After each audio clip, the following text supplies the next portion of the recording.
Hello నమస్తే. YS Jaganmohan Reddy గారు తెనాలిలో ముగ్గురు వ్యక్తుల్ని కలవటానికి వెళ్లారు. జగన్మోహన్ రెడ్డి గారు ఆ తెనాలిలో జరిగినటువంటి ఒక ముగ్గురు వ్యక్తులు అదే రోడ్డు మీద కొట్టిన వాళ్ళని పరామర్శించడానికి ఎళ్లి, ఆయన ప్రతిపక్ష నాయకుడు కాబట్టి, ప్రతిపక్షంలో ఆయన బాధ్యత ఆయన చేయాలి కాబట్టి, ఆ పిల్లల్ని కలవటానికి, పరామర్శించడానికి వెళ్లారు. That is as part of his responsibility as a position leader. ఆయన వెళ్లారు. నాకిక్కడ ఆశ్చర్యం అనిపించింది ఏందంటే, ఈ సందట్లో సడేమియా అని నాకొక ఇది చూసా. అదేంటంటే, ఈళ్ళు రాజకీయ పార్టీలు ఇప్పుడు జగన్మోహన్ రెడ్డి గారు ఎందుకెళ్లారు అక్కడికి? వాళ్ళలో జాన్ విక్టర్ అనేటువంటి ఒక దళిత కుర్రోడున్నాడు. ఆ దళిత కుర్రోడిని రోడ్డు మీద పడేసి కొట్టారు. ఓకే. కాళ్ళ మీద బహిరంగంగా కొట్టారు అని దళిత హక్కుల గురించి, లోయర్ కమ్యూనిటీస్ కాబట్టి కొట్టారని, పేదలు కాబట్టి కొట్టారని కదా మనం మాట్లాడుతున్నాం 4, 5 రోజుల నుంచి. ఇలాంటి టైంలో ఇలాంటి టైంలో మీరు సహాయం చేయకపోయినా పర్లేదు. దళితులకి సహాయం చేయకపోయినా పర్లేదు గానీ, దళితులు దానికి వ్యతిరేకంగా మాట్లాడటం కరెక్ట్ కాదు. ఎందుకంటే we are talking about one atrocity గురించి మాట్లాడుతున్నాం. అట్రాసిటీ గురించి మాట్లాడుతున్నప్పుడు చేతనైతే మీరు సహాయం చేయాలి. సహాయం చేయలేని పొజిషన్‌లో ఉన్నారనుకోండి. ఎందుకంటే తెలుగుదేశం పార్టీలో ఉన్నారు. మీ ప్రభుత్వం ఉన్నప్పుడు ఎక్కువగా ఎదురు మాట్లాడలేరు. మాట్లాడితే పార్టీలో ప్రాబ్లమ్స్ వస్తాయన్నప్పుడు సైలెంట్‌గా ఉండాలి. Either be silent or help, but don't harm. అది ఫండమెంటలీ రైట్. నాకు అది ఆశ్చర్యం అనిపించింది. కొంతమంది మాదిగ సహోదరుల్ని మాదిగ దండోర ఎంఆర్పిఎస్ జెండాలు పట్టుకొని వచ్చి అక్కడ గో బ్యాక్ జగన్ అని చెప్పేసి అరుస్తున్నారు అక్కడ. అరే కమాన్, జగన్మోహన్ రెడ్డి ఇక్కడ ఎందుకు వచ్చాడు? దళిత కుర్రాడిని కొట్టారని వచ్చారు. దళిత కుర్రాడిని కొట్టాడని చెప్పి ఆయన పరామర్శకు వచ్చినప్పుడు అక్కడ ఎంఆర్పిఎస్ జెండాలు ఎందుకు వచ్చినాయి? What is the context there? Context ఏంటి అక్కడ? దళిత కుర్రాడిని పరామర్శిస్తున్నప్పుడు ఎంఆర్పిఎస్కి సంబంధించిన ఉద్యమాలకి, ఎంఆర్పిఎస్కి సంబంధించిన నాయకులకి సంబంధం లేదు కదా. అది కంప్లీట్లీ అవుట్ ఆఫ్ కాంటెక్స్ట్ కదా. అది రిజర్వేషన్ అనేది అవుట్ ఆఫ్ కాంటెక్స్ట్. ఇది ఒక దళిత అట్రాసిటీకి సంబంధించి వచ్చినప్పుడు అక్కడ మనం వాడకూడదు కదా దాన్ని. సరే వీళ్ళు వాడారు అంటే వాడించారు. వాళ్ళు వాడారని నేను అన్ను. ఎందుకంటే వాళ్ళలో నిజాయితీ కలిగినటువంటి, నిజంగా రిజర్వేషన్స్ కోసం కొట్లాడేటువంటి ఎంఆర్పిఎస్ నాయకులు కాదు వాళ్ళు. నిజంగా రిజర్వేషన్స్ కోసమే కొట్లాడే ఎంఆర్పిఎస్ నాయకులు అయితే రిజర్వేషన్ గురించే మాట్లాడతారు, వర్గీకరణ గురించే మాట్లాడతారు. వీటన్నిటిలో చేతులు పెట్టరు. ఆ ముసుగులో, ఎంఆర్పిఎస్ ముసుగులో కొంతమంది అదే వర్గానికి సంబంధించిన కొంతమందిని ఎంఆర్పిఎస్ జెండాలు ఇచ్చి తెలుగుదేశం పార్టీ వాళ్ళు కానీ, జనసేన వాళ్ళు కానీ, బీజేపీ వాళ్ళు కానీ పంపించుంటారు. గో బ్యాక్ జగన్ అని అరవమని చెప్పుంటారు. వాళ్ళు అరిచారు అంతే. Otherwise why out of context, why MRPS context ఏముంది ఇక్కడ? జగన్మోహన్ రెడ్డి గారిని గో బ్యాక్ అని చెప్పడానికి లేదు, కాంటెక్స్ట్ లేదు కదా. ఒక దళితుని పరామర్శిస్తున్నప్పుడు, అట్రాసిటీకి గురైనటువంటి దళితుని పరామర్శిస్తున్నప్పుడు లేదు కదా. ఇప్పుడు వీళ్ళు ఈ డివైడ్ అండ్ రూల్ అనేది ఇప్పుడు కాదండి, చాలా రోజుల నుంచి డివైడ్ అండ్ రూల్ చేస్తున్నారు. ఈ డివైడ్ అండ్ రూల్లో ఎవరో ఒకరు పడుతున్నారు. ఇటు మాలవర్గం కానీ, మాదిగ వర్గం కానీ వాళ్ళు ట్రాప్లో పడతారు. ట్రాప్లో పడి వీళ్ళు కొట్టుకునేదని యూనిటీ పోయింది. ఇది ఇప్పుడు కాదు, సంవత్సరాల నుంచి జరుగుతుంది. 1985లో కారంచేడు ఊచకోత జరిగింది. 1985లో కారంచేడు ఊచకోత జరిగినప్పుడు ఎవరిని చంపేసింది? మాదిగలనే కదా చంపేసింది. మాదిగల్ని చంపేసినప్పుడు ఉవ్వెత్తున దళిత ఉద్యమం లేసింది.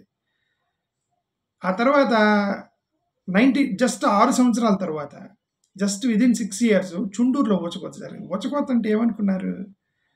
ఏమని బ్లేడ్లు పెట్టి లేదా పినిసులు పెట్టి పొడిచారనుకున్నారా? కత్తులు కటార్లు పట్టుకుని ఊచకోత కోసారు. దొరికినట్టు ఎంటబడి నరికి అవతల పడేశారు. కారంచేడులో నరికింది మాదిగల్ని, ఇక్కడ చుండూరులో నరికింది మాలకులు వస్తుంది. నరికినప్పుడు అక్కడ దళితుల్లో యూనిటీ అనేది వచ్చింది. ఉవ్వెత్తున ఉద్యమం లేచింది. దళిత సంఘాలు పుట్టుకొచ్చాయి. చాలా దళిత సంఘాలు పుట్టుకొచ్చాయి. దళిత అసోసియేషన్లు, యూనియన్లు మొత్తం పుట్టుకొచ్చి మాకు రక్షణ కావాలని వాళ్ళు అడుస్తున్న ఈ టైంలో 1994లో ఎంఆర్పిఎస్ స్టార్ట్ చేశారు వీళ్ళు. అంతే, టక్కన డివైడ్ అయిపోయింది. 91లో చుండూరు ఊచకోత జరిగింది. భయంకరంగా దళిత ఉద్యమాలు వచ్చాయి.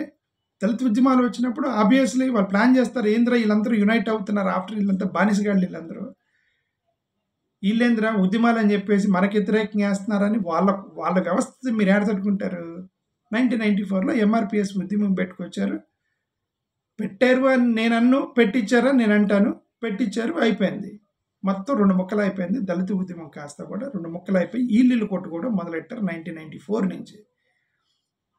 సరే, అక్కడ 1994 నుంచి 1998 మధ్యలో అప్పుడే స్టార్ట్ అయింది కాబట్టి, ఎంఆర్‌పీఎస్ ఉద్యమం అప్పుడే స్టార్ట్ అయింది కాబట్టి, ఈళ్ళు మాల మహానాడు అని ఈళ్ళు మొదలెట్టారు. ఆళ్ళు ఎంఆర్‌పీఎస్ అంటే ఈళ్ళు మాల మహానాడు అంటారు కదా! ఈళ్ళు మొదలెట్టారు. ఈళ్ళు మొదలెట్టి ఈళ్ళిద్దరు తన్నుకుంటుంటే 1998లో ఇంకొక కొత్త గొడవ తీసుకొచ్చారు. 98లో ఏం కొత్త గొడవ తీసుకొచ్చారు? ఇదిగోరా భయ్, మీరు ఎంఆర్‌పీఎస్ ఉద్యమం చేస్తంటే మీకు సపోర్ట్ చేయటానికి క్రిస్టియన్స్ రావట్లేదు. అంటే చర్చిలకెళ్ళేటువంటి దళితులున్నారు, వాళ్ళు రావట్లేదు. వాళ్ళు మానవులతో కలిసి ఉంటున్నారు. లేదంటే మానవులు మాదిగలతో కలిసి ఉంటున్నారు. ఒకే చర్చిలో కలిసి ఉంటున్నారు. వాళ్ళు మీకు సపోర్ట్ చేయట్లేదు, ఈ కులాలకు సంబంధించిన వర్గాలకి అని చెప్పేసి వీళ్ళని రెచ్చగొట్టే కొంతమంది ఎవరైతే ఇంక వాళ్ళకి ఎవరు చేస్తారండి? వీళ్ళు డివైడ్ అండ్ రూల్ ఎవరు చేస్తారో వాళ్ళే. ఆ వర్గమే. అది వర్గము అనేది it can be based on a religion are it can be based on a caste. But upper dominant category. Okay. ఆ డామినెంట్ కేటగిరీ వీళ్ళ చేత 1998 అని ఒక మెమో ఏపించారు. ఆ మెమో ఏంటి? అది ఎంత స్ట్రాంగ్‌గా ఈ మెమో ఎళ్ళిందంటే అది, తెలంగాణలో ఉన్న మాదిగ కులస్తులు, హిందూ మతానికి సంబంధించిన మాదిగ కులస్తులు, తెలంగాణలో ఉన్న క్రైస్తవ మతానికి సంబంధించిన మాదిగ కులస్తుల దగ్గరికెళ్ళి, మీరు క్రైస్తవులు, మీరు ఎస్సీలు కాదు, మా రిజర్వేషన్ తీసుకుంటున్నారని చెప్పి వీళ్ళే మాదిగలే వెళ్ళి మాదిగల మీద, మాలలే వెళ్ళి మాలల మీద, మాల ఎస్సీలే వెళ్ళి మాల ఎస్సీల మీద, మీరు క్రిస్టియన్స్ కాదు, మీరు క్రిస్టియన్స్, హిందువులు కాదు, మా సర్టిఫికేట్ తీసుకున్నారు వీళ్ళు. ఆల్రెడీ మాలవాదిగలకి విడిపోతే 94లో 4 ఇయర్స్లో మళ్ళీ ఇంకొక డబల్ ఇంకొక 2 ముక్కలు 4 ముక్కలు చేశారు 98లో. అంటే ఎక్కడైతే ఒక చైతన్యం వస్తున్నప్పుడు మిమ్మల్ని విడగొట్టడం ఎంత పని అండి? గాజు ముక్కలు లాంటి వాళ్ళు టక్కని విడగొట్టేస్తారు. అది నేను ఈ కాంటెక్స్ట్ ఎందుకు చెప్తానంటే, జగన్మోహన్ రెడ్డి ఒక దళితుడిని పరామర్శించడానికి వెళ్తే ఈ టైంలో ఎంఆర్‌పీఎస్ జెండాలు ఏంటండి? నాకైతే అర్థం కాలే. అది అవుట్ ఆఫ్ కాంటెక్స్ట్ కదా అది. ఏదో రిజర్వేషన్స్ దగ్గర పెట్టారంటే సరే, వాళ్ళకి ఏదో న్యాయం కావాలని అడుగుతున్నారు అనుకోవచ్చు. ఇట్స్ అవుట్ ఆఫ్ కాంటెక్స్ట్ కదా అది. ఓకే. ఏదో మనకి 2004 నుంచి 2014 మధ్యలో కొంచెం ప్రశాంతంగా ఉంది. రాజశేఖర రెడ్డి గారి ప్రభుత్వం నిజంగా ప్రశాంతంగా ఉంది. ఏం గొడవలు లేవు. ఆయన అందరిని చూసుకున్నాడు. అటుపక్క వర్గీకరణ కూడా చేస్తాడు. మాదిగలకు కూడా చెప్పాడు, వర్గీకరణకి నేను అనుకూలం అని చెప్పాడు రాజశేఖర రెడ్డి గారు.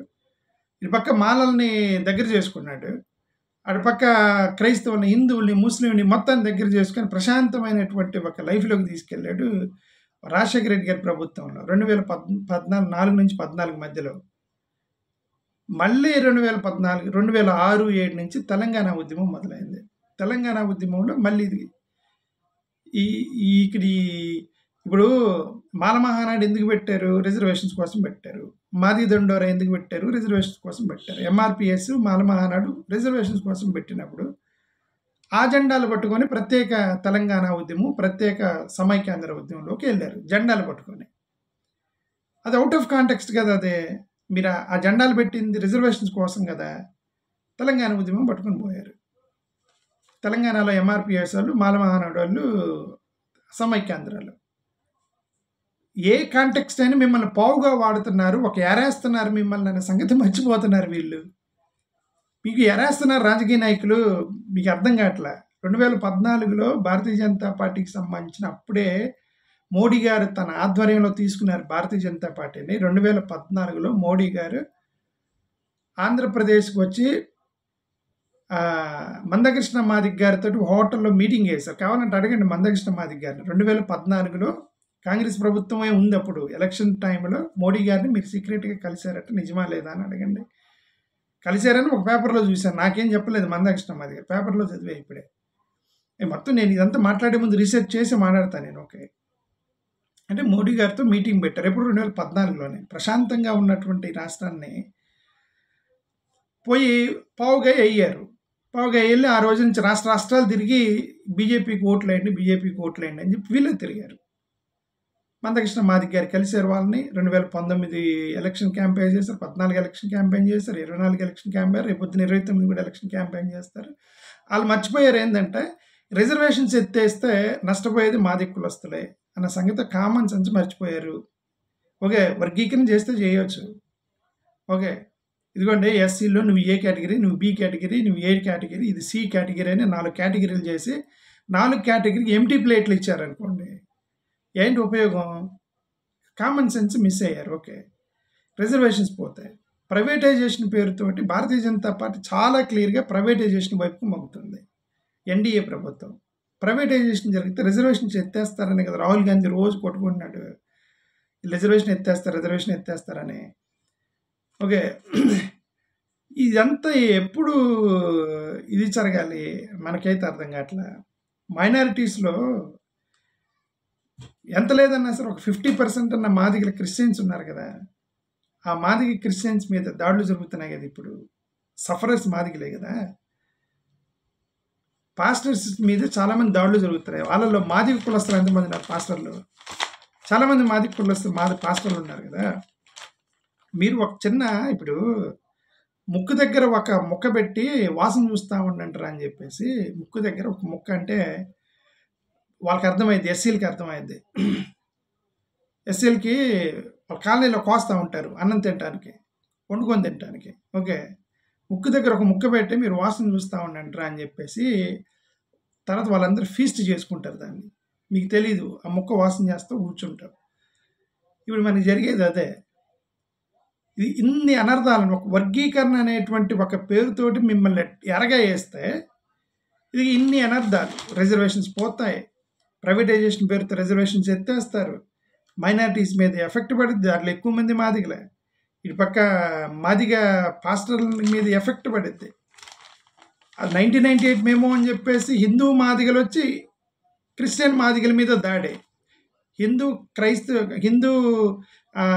మాలలు వచ్చి క్రిస్టియన్ మాలల మీద దాడి. ఎటు తీసుకెళ్తున్నారు bros? You need to understand all these things. Okay. వాళ్ళు మీకు ఎరగా వాడబడుతున్నారనే దాని గురించి నేను మాట్లాడుతున్నా. ఇదంతా కూడా చాలా ప్లాన్డ్గా, ఆర్గనైజ్డ్గా డివైడ్ అండ్ రూల్ చేసుకుంటూ వచ్చారు చాలా రోజుల నుంచి. మొన్న హోమ్ మినిస్టర్ అనిత గారిని పవన్ కళ్యాణ్ గారు ఏదో అన్నారని చెప్పేసి మందకృష్ణ మాదిగ గారు వచ్చి తిట్టాడు. ఆయన ప్రెస్ మీట్ పెట్టి తిట్టారు. హోమ్ మినిస్టర్ అనిత గారు ఎవరు? మాదిగ కులస్తురాలు కదా. ఆమె తిట్టారు. ఎవరు? ఆయన మందకృష్ణ మాదిగ గారు. నీకు మాదిగలంటే ప్రేమ లేదు, అవమానిస్తావా మా మాదిగ మినిస్టర్, హోమ్ మినిస్టర్ని? పవర్ అంతా చంద్రబాబు నాయుడు గారి చేతిలో ఉంది. నేను ఎప్పుడు తిట్టాడు? ఇదే చంద్రబాబు నాయుడు గారిని కలిసి వచ్చి తిట్టారు బయట. అంటే ఏమో అక్కడ పవన్ కళ్యాణ్ గారిని తిట్టమని చంద్రబాబు నాయుడు గారు, ఇదంతా రాజకీయమే. చంద్రబాబు నాయుడు గారు పవన్ కళ్యాణ్ గారిని తిట్టమని చెప్పాడేమో. ఓకే. ఎవరి మీద ఎక్క చెప్తున్నారు ఎవరికి తెలియదు. రాజకీయం చూస్తూ ఉండటం మనకు తెలియదు. Okay. Just we have to imagine all these things. Chandrababu Naidu గారిని కలిసి వచ్చి పవన్ కళ్యాణ్ తిట్టాడు. మా హోమ్ మినిస్టర్ వంగలపూడి అనితని అంటారా అని చెప్పేసి. దళిత యాక్టివిస్ట్ పమిడిపాటి కోటయ్య మాదిగ. దళిత యాక్టివిస్ట్ ఇతను పమిడిపాటి కోటయ్య మాదిగ. ఆయన్ని ఒక ఎక్కడికో హైకోర్టుకి ఎక్కడికి వెళ్ళి వస్తుంటే మధ్యలో కాపు కాసి గొంతు కోసి చంపేశారు అతన్ని. మాదిగ లీడర్, ఎంఆర్పిఎస్ లీడర్ని. చనిపోయిన తర్వాత సార్ ఇప్పుడు చంపేశారు. ఏ కారణమైన చంపేశారు? వ్యక్తిత్వ హననం చేయటం. అతను ఒక ఎఫ్ఐఆర్ ద్వారా చచ్చిపోయాడని చెప్పి పోలీస్ ఎంక్వైరీ చెప్పకముందే ఏబిఎన్ ఆంధ్రజ్యోతిలో న్యూస్ రాశారు. 19వ తారీఖు ఏప్రిల్, మీరు కావాలంటే చూడండి. 19th ఏప్రిల్లో ఎప్పుడు ఏబిఎన్ ఆంధ్రజ్యోతిలో ఆ న్యూస్ వచ్చింది. ఈయన దళిత యాక్టివిస్ట్ పమిడిపాటి కోటయ్య మాదిగ ఎఫ్ఐఆర్ వల్ల హత్య చేయబడ్డాడని. కోటయ్య మాదిగని అంటే అతను ఎందుకు మర్డర్ చేసి ఎఫ్ఐఆర్ వల్ల చంపాడని చెప్పేసి వ్యక్తిత్వ హననం చేయటమే కదా. అది అక్కడ నెల్లూరులో 10 మంది, ఒక 150 మంది వెళ్ళి మా పిల్లని కొడతారని పోలీస్ స్టేషన్ మీద పెడితే తాగి వచ్చి వేశారని. మొన్న పాస్టర్ ప్రవీణ్ తాగి చనిపోయాడని. వ్యక్తిత్వ హననం. ఇప్పుడు అంటే this is all so sad things అని చెబుతున్నాను మీకు. ఇదంతా ఎందుకు చెప్తున్నా అంటే జగన్మోహన్ రెడ్డి అక్కడికి వెళ్తే అక్కడ ఎంఆర్పిఎస్ జెండాలు, ఇప్పుడు గో బ్యాక్ జగన్ కాంటెక్స్ట్ ఏంటి? అక్కడ ఏం జరుగుతుంది? మీరేం చేస్తున్నారు? ఆయన ఒక జాన్ విక్టర్ అని ఒక దళితుని కొట్టారని చెప్పి వెళ్ళాడు అపోజిషన్ నాయకుడు. ఇప్పుడు ఈ కాంటెక్స్ట్ లేకుండా జెండాలు పట్టుకొని గో బ్యాక్ జగన్ ఏందండి? అర్థం కాలే నాకు. జగ్గులు ప్రకాష్ మాదిగ అని అనంతపూర్ డిస్ట్రిక్ట్లో ఒక టైలర్ వెళ్ళి పబ్లిక్ని పొడి చంపేశాడు. జగ్గుల ప్రకాష్ మాదిగనే. ఇదంతా ఎందుకంటే కత్తి మహేష్ గారిని, మాది కులస్తుడే కదా! కత్తి మహేష్‌ని. డ్రైవర్ చాలా సేఫ్‌గా ఉన్నాడు. వెనకున్న కత్తి మహేష్‌కి మరణం సంభవించేంత దెబ్బలు తగిలినాయి. ఓకే. ఆయన పాస్టర్ ప్రవీణ్ కేసు ఎంత అనుమానాస్పదమో, అంతకన్నా డబుల్ అనుమానాస్పద కత్తి మహేష్ కేసు అది. ఎందుకంటే డ్రైవర్‌కి దెబ్బ తగలకుండా వెనక ఇతను చనిపోవటం అనేది. డాక్టర్లు ఏం చెప్పారు? కోలుకుంటాడండి. అతనికి పెద్ద దెబ్బలు తగలేదు. 4 రోజుల్లో డిశ్చార్జ్ అవుతారు కత్తి మహేష్ అన్నాడు. రెండో రోజు వచ్చి క్రిటికల్‌గా ఉంది. అతను చనిపోయాడని చెప్పారు. డాక్టర్స్ వెంటనే స్టేట్మెంట్ మార్చారు. ఎంత అనుమానాస్పద కత్తి మహేష్‌కి సంబంధించిన ఇదంతా కూడా. ఓకే. అతను కూడా మాది కులస్తుడే కదా! సో, ఇవన్నీ కూడా ఏందంటే కారం చెడులు ఊచకోతకు గురైంది. 8 మంది మాది కులస్తులే. 1870లో అసలు మాదిగలు నాన్ హిందూ క్యాస్ట్ అని ఏసింది కూడా మాది కులస్తులు. మాలల పేరు లేదు. మాది కులస్తుల పేరే రాశారు అక్కడ. నాన్ హిందూ క్యాస్ట్‌లో దాని కింద పెట్టి మాదిగ అని పెట్టారు. ఇది వీళ్ళందరూ ఎందుకు అర్థం చేసుకోవట్లేదు? జగన్ ఎందుకు వెళ్తున్నాడు? మీరు ఎంఆర్‌పీఎస్ జెండాలు పట్టుకొని ఇక్కడ go back Jagan, go back Jagan అంటే ఒకసారి need to understand my dear brothers. Okay. రిజర్వేషన్స్‌కి సంబంధించి, వర్గీకరణకు సంబంధించిన ఏమైనా ఇష్యూస్ ఉంటే ఆ కాంటెక్స్‌లో ఆ ప్లాట్‌ఫామ్ మీదే మనం మాట్లాడాలి తప్ప, దాన్ని వాడుకొని డివైడ్ అండ్ రూల్ చేస్తున్న వాళ్ళకి ఎరగా మారకూడదు అనేది నా ఉద్దేశం. 1960లో గ్రీన్ రివల్యూషన్ అని ఒకటి జరిగింది. గ్రీన్ రివల్యూషన్‌లో అందరికీ భూములు పంచుతున్నారు. గ్రీన్ రివల్యూషన్ పేరుతో భూములు పంచుతుంటే, ఇదిగోండి మాది కులస్తులకి, మాల కులస్తులకు కూడా భూములు ఇవ్వాలి అని అంటే, వాళ్ళకెందుకండి? వాళ్ళు చనిపోయిన జంతువులు చర్మాలు తీస్తారు. వాళ్ళకి అవసరం లేదని చెప్పేసి భూములు వాళ్ళు పంచుకున్నారు. 1960 గ్రీన్ రివల్యూషన్ అప్పుడు. ఇదంతా ఫైనల్‌గా మీకు హోలీ, దసరా, సంక్రాంతి, శ్రీరామనవమి అన్నిటికీ మీరు సెలబ్రేట్ చేస్తారు. ఎంజాయ్ చేస్తారు. Because it's the gods that you believe in, you celebrate. But remember you are celebrating alone. మీ కాలనీలోనే శ్రీరాముడి గుడికి మీరు సెలబ్రేట్ చేస్తున్నారు. దసరా పండుగకి మీ కాలనీలోనే మీరు సెలబ్రేట్ చేసుకుంటున్నారు. You are unable to celebrate with other community. వాళ్ళతో కలిసి మీరేమి హోలీ ఆడతలేదు కదా! అదర్ కమ్యూనిటీతో కలిసి మీరు హోలీ ఆడరు. మీరు రంగులు కొట్టుకోవటమే. ఎంత నీడ్ టు థింక్. మీరు వాళ్ళకి ఎరగా మారడం కరెక్ట్ కాదు. Please wait. కాంటెక్చువల్‌గా వాడండి. దీన్ని నాకు ఆశ్చర్యం వేసి చెప్తున్నాను అది. దానికి ఒక పెద్ద ఇది చేసి ఇప్పుడు ఈ పిల్లోని కొట్టారని చెప్పేసి అందరు దళిత ఉద్యమాలు, దళిత సంఘాలు గొడవ చేస్తున్నాయని చెప్పి మళ్ళీ ఇంకా అది ఎంఆర్‌పీఎస్ జెండాలు పట్టుకొని చేసి గో బ్యాక్ జగన్ అంటే you are being used as a prey. Brothers please think. Thank you. నమస్కారం.